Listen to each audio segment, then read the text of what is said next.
Hey guys, how's it going? Michael Troy here, and today we're going to be looking at the infamous X-Men story, Days of Future Past, by Chris Claremont and John Byrne.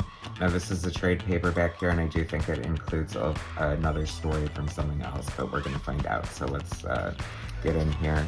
So this came out, and Days of Future Past is a story from 81 or 82.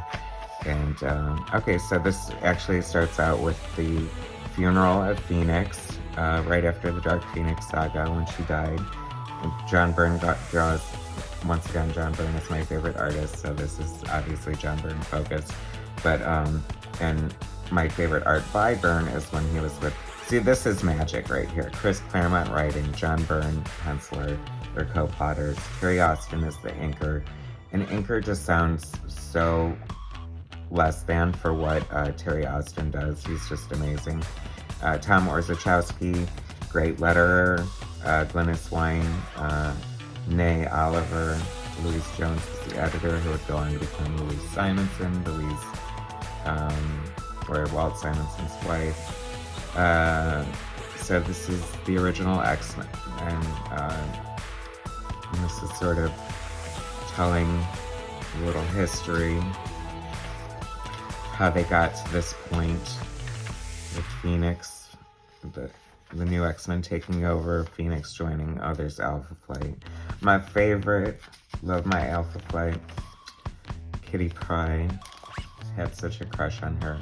It's so funny, I didn't even really know what being Jewish meant, but I wanted to be Jewish because of Kitty Pryde. I wonder if there was a bunch of other people out there like that. King Size Annual number 4. I don't think I've seen this before. John Romita Jr. on pencils and Bob McLeod on inks, although it looks like they're more like finishes. He's pretty deft with his style, so he's usually more of a finisher. If you want a specific look, you get Bob McLeod to ink it. There are certain inkers like that who just, of course, he would go on to co-create the New Mutants with Chris Claremont, so we love him for that, among other reasons. He's a great artist. I don't know what this story really has to do with the Days of the Future Past, and it's not John Byrne, so thank God that's over, and now we move to X-Men 139, Great Shot at Angel. Me and one of my friends were talking about how John Byrne draws very sexy. I'm sorry, but it's true. And Angel is definitely one of them. Great scene at the Danger Room. I was listening to an interview with John Byrne, and he thought the Danger Room was lame because it could actually kill you, and that seemed irresponsible. Well, Charles Xavier is super irresponsible. This is like one of the all-time great panels here. I would love to, I've just started trying to collect original art, which I'm always like getting in on things at the wrong time because original comic book art is super expensive and it keeps getting more expensive. And especially John Byrne pages, they're going for like in the tens of thousands of dollars. Like any of this X-Men stuff, forget about it unless you have a house that you can put multiple mortgages on. But if you guys, I love the inclusion of Alpha Flight, and this is through the vision of Wendigo. It's so funny, every once in a while Byrne would draw little pupils in Nightcrawler's eyes to indicate this is a great picture of Snowbird here, except for the colors screwed up and made her headdress blue. It's supposed to be white with the blue jewel. I always hated color mistakes in comic books when they seem so avoidable. I just ordered this book, I think in Spanish or something. I've gone a little crazy in my collecting. There's a story behind him. This is supposedly the straw that broke the camel's back and made John Byrne quit the X-Men because Colossus is uprooting this stump from the lawn, and he says he's smiling, he's not breaking a sweat, although I don't know how steel sweats, but then the lyrics say that like he's basically losing his mind and straining and struggling, and Byrne just felt sometimes the words didn't match his pictures, so it was a frustration for him, and he went his separate ways. But he's such a writer, storyteller himself. I can see it would be definitely hard to like collaborate with somebody on something like that, especially when you're someone like Chris Claremont, who's so talented in his own right and has such a distinct vision for probably what he wanted to do with the characters and stuff. I love young Logan without the mutton chops.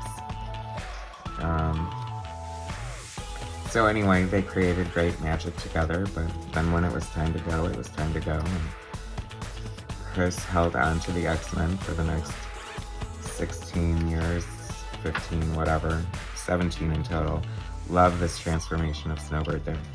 And Byrne went on to other things like Alpha Flight and She-Hulk and Fantastic Four and Superman. And so, there are worse things that could happen.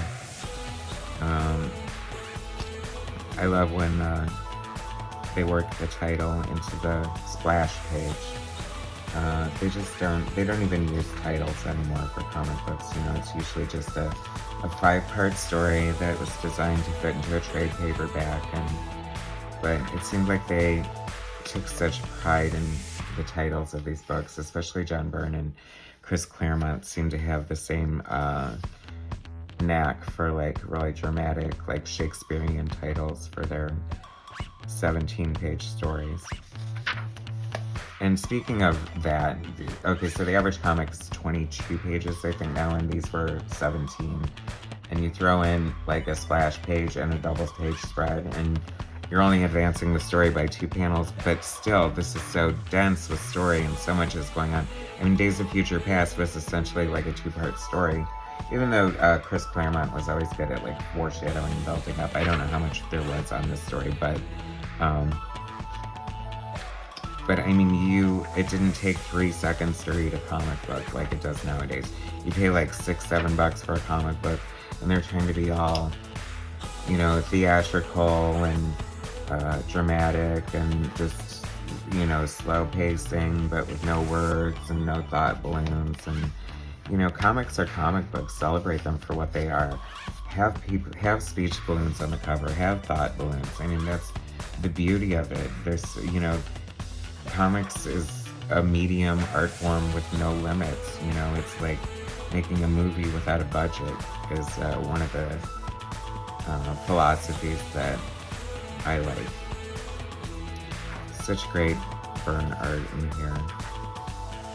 I don't know, does this, because I'm old, does this look dated to if they colored it different, would it look dated to like modern audiences? I always just think of John Byrne as such like a timeless, like classic comic book artist. This is what want your comic book to look like. It's like there's great storytelling, it's a great style, there's a lot of detail, but it's colorful. He has enough openness in his art, and there's that slight cartooniness that I've always liked about his art. I'm kind of drawn to that style. I know it's not always popular in comic books. I think it's gotten more so over the years with the inclusion of